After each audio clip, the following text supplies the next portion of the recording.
Okay, so variance allows us to think about uncertainty not as just this yes no thing, but as a matter of degree. So we can, like in ordinary language, we do this. We talk about, some situations being more uncertain than others or being riskier than others. So what variance does is it gives us a number that is sort of a relative measure of how much uncertainty exists in a random variable. Okay. You might be thinking, well, I sort of understand what that means to have uncertainty be a matter of degree, but I'm not sure exactly what that means. And again, variance sort of gives us a systematic, clear way to think about what we have in mind when we think about ranking random variables in terms of their uncertainty. So I want to start off with that same responding to threats example, where we had the payoff from fighting being a random variable x that would take the value p. I'm sorry, take the value 0 with probability p, and that is the probability that your opponent was weak. Okay, so if the opponent's weak, if the attacker is weak and you fight him, nothing happens. But if he's strong, you lose your territory and you pay these extra costs c, and that happens with probability 1 minus p. Okay, so that's what we had from last time. Let's fill in some numbers now. Okay, so first of all, let's just kind of assume throughout that t equals 1 and pin that down. And now what I want to do is I want to think about 4 different scenarios. So I'm going to put them in a little 2x2 table here. First of all, I want to think about the stakes of the situation being either low or high. Okay, what do I mean by that? So low stakes, we're going to have c be equal to 3, and high says that c is equal to 9. Okay, so just kind of putting in numbers to compare a situation where the extra amount you lose by fighting somebody who turns out to be strong is a relatively small number or a relatively large number here. And I also want to think about the odds, the probabilities, as either being even, which means what you think, that p would be 0.5, or skewed, p equals 0.8. Okay, so up here in the top row with, didn't mean to do that, with even odds, up here,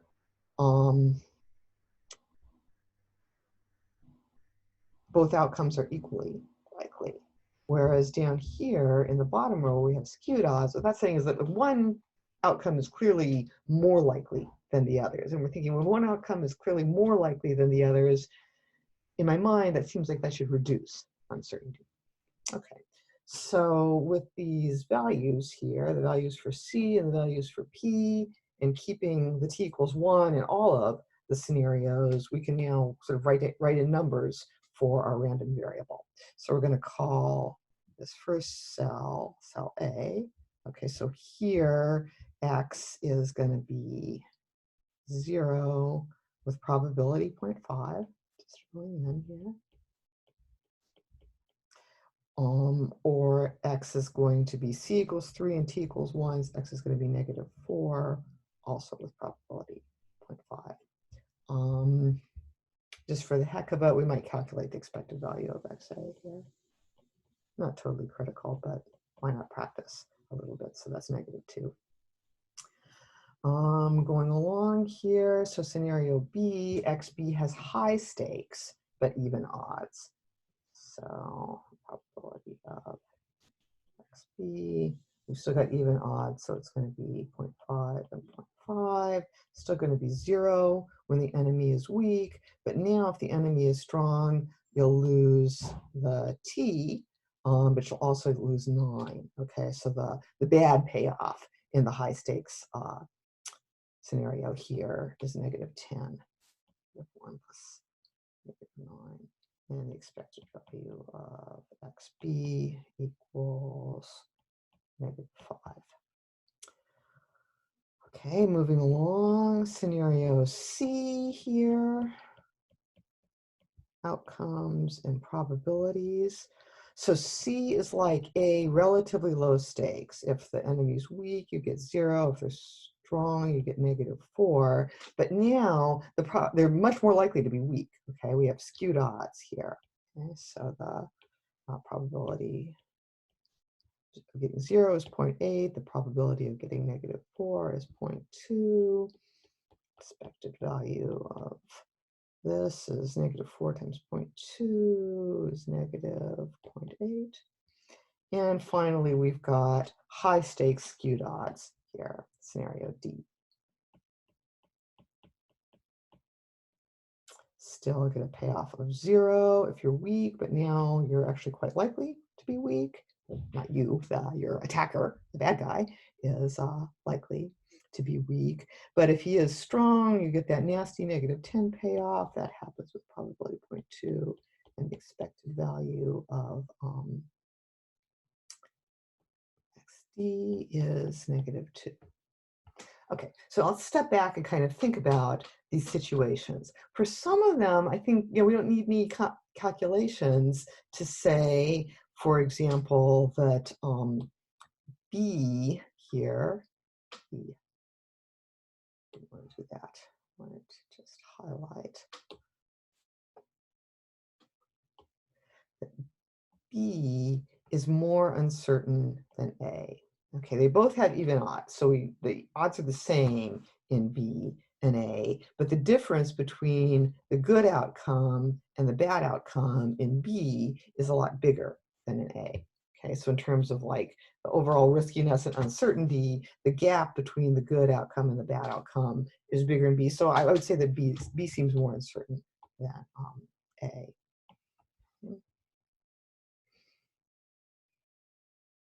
More uncertain than A. Okay, fine. And we can do another comparison here. If we compare A to C, where the stakes are the same, in both cases, you're either going to get 0 or you're going to get 4. But in C, the 0 is much more likely to happen. It seems to me like C is less uncertain. Okay, that's 0.8 probability that you're going to get the 0. If you want to go further, if say the probability of getting the 0 was 0.99, that's less uncertain than when the probabilities are 50-50 here. Okay, so A is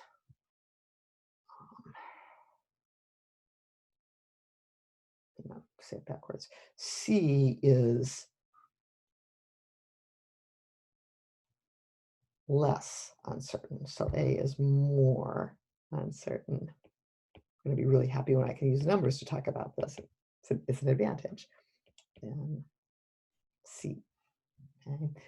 Because both A and C have the same stakes, but A, each of the two possibilities is equally likely, and in C, one is much more likely. Okay, so that's kind of the setup, but what I want to say is if we compare A to D, it's really not clear which one would seem to be more uncertain. D seems more uncertain in the sense that the stakes, the gap between the good and the bad outcome is bigger, but A is more uncertain in terms of the probabilities being more even. Okay, so that's just all kind of a wind up to say we need some way to adjudicate this. And variance is the conventional way that we think about ranking random variables in terms of their uncertainty. Okay, so let's go on to the main point of this lesson, which is the definition of variance. Okay, so the variance of X is defined as the expected value of X minus X bar squared. Okay. Wow. So let's think about what's going on here. First of all, let's remind ourselves that X bar is just the expected value of X. And again, in this kind of situation, it's helpful to have the different notations because where the expectation is hitting is hard to keep straight. Okay. So we've got x minus x bar, that whole thing squared. So what we've got here is a function of random variable x. Okay, and the function says take x, subtract off its expected value, and here we're reminding ourselves, oh, that expected value is just a number. Okay, fine. So take random variable x, subtract off the number that represents its expected value, and square that thing. Okay, so the whole thing inside the square brackets here is the new random variable. It's the function of the old one, x, and then take its expected value. Okay, let's keep thinking about that. I think we've got the parts pinned down here. Why might we want to do this? Okay, so what we're doing here is we're actually looking at the difference between x, what x turns out to be, and its expected value, and squaring it. We're looking at the distance between the true value. It's a squared distance, but it's a measure of the distance of the true value of x. Whatever it comes up to be, it's going to be 0, -4, 0, or 10, in what we expect it to be, which is going to be some number in the middle here. Okay, so the function of the random variable is the squared distance from the mean. People always do say mean in this context. Squared distance from the number that represents its expected value. Okay. And when that's high, it means that we're far away from this mean value that's going to be in the middle of all the possible realizations. That's where the mean always is. Depending on how x comes out, the square distance from the mean could be big or could be small. But when we take its expected value, we're saying sort of on average, is x going to be like really close to its expected value, all kind of centered around there, or is it going to be all over the place? Okay, that is the logic behind this definition of variance here. Okay, so that's kind of a lot of talk. Let's work through one of those examples. Let's work through the XD case. Okay, so I'm going to go back to my thicker pen here. Remind ourselves that XD took values 0 and -10 with probability 0.8 and 0.2 here. And we didn't need to do that. We calculated the expected value. That's going to be our x bar. Okay, remember it's just different notation for expected value. We calculated that to be -2. Let's switch colors now and go to the function that's this function here, the square distance from the mean, is an intermediate step towards thinking about the variance. The variance is the expected value of that function, but to get the expected value, let's write down the function first. Okay, so the function of this random variable that we're interested in is x minus x bar squared. All right, so when x is 0, x minus x bar, so x minus -2 is 2, and we square it, we get 4 here. That happens with probability 0.8. Just like this is like any other function of a random variable. We're applying the function to the realization, keeping the probabilities the same. Continuing that same process, when x is -10, this function, x minus x bar, is -10 minus -2, so that's -10 plus 2, that's negative 8 squared, 64. Okay, so here, these are the possible values of the square distance from the mean. You see that it really is a random variable, and it's a function of x. When x comes out to be 0, its square distance from the mean is 4. When x comes out to be negative 10, square distance from negative 2 is 64. And I can calculate the expected value of this thing and say, on average, how far is this payoff going to be from its own average value? This expected value of x minus x bar squared is 0.8 times 4 plus 0.2 times 64, and that works out to be 16. That is the variance of x. Okay. Let's do one more example here. We'll do the one that we felt like we couldn't really compare to XD was XA, where XD seemed more uncertain in terms of the higher stakes, but XA seemed more uncertain in terms of the evener odds. So we had XA was 0 or negative 4 with probabilities. Let me write this a little bit lower so I have more space to go. So XA 0, negative 4 with probability 0.5, and expected value of XA, X bar A was also negative 2. And now applying that same function now to XA is XA minus X bar A. I'm being careful with the subscripts here just to remind ourselves that this is a different random variable than the one we were just looking at. Here, maybe we can put some D's in here as well. So all D's there.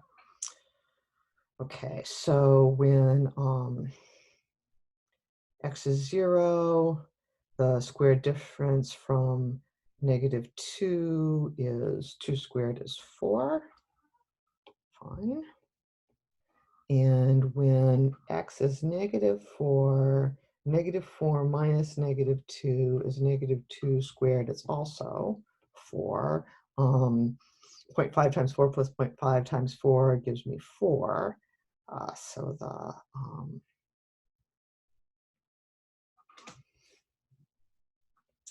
expectation of XA minus X bar squared is 4, and that is the variance of XA. Okay, so by the conventional way of thinking about how much uncertainty there is, the variance, in terms of the variance in situation D is higher than situation A. So we would say, looking at them this way, XA seems more uncertain. I don't want to totally push this idea of measuring uncertainty across situations. That's, I would say, a motivating idea. There aren't really any natural units for variance, and you'd only want to compare the numbers across scenarios where you're sort of talking about the same thing. But what I am trying to show you here is that the variance is this sort of measure of how spread out are we from this mean value that's at the center of all the possible outcomes. Are we all over the place? High variance. Are we all knotted together? Low variance. That does give us a concrete way to think about how much uncertainty we're facing in a given situation. Okay, so I've got a few more things that I want to say about variance. We'll have another video for that, so I'll see you in that one.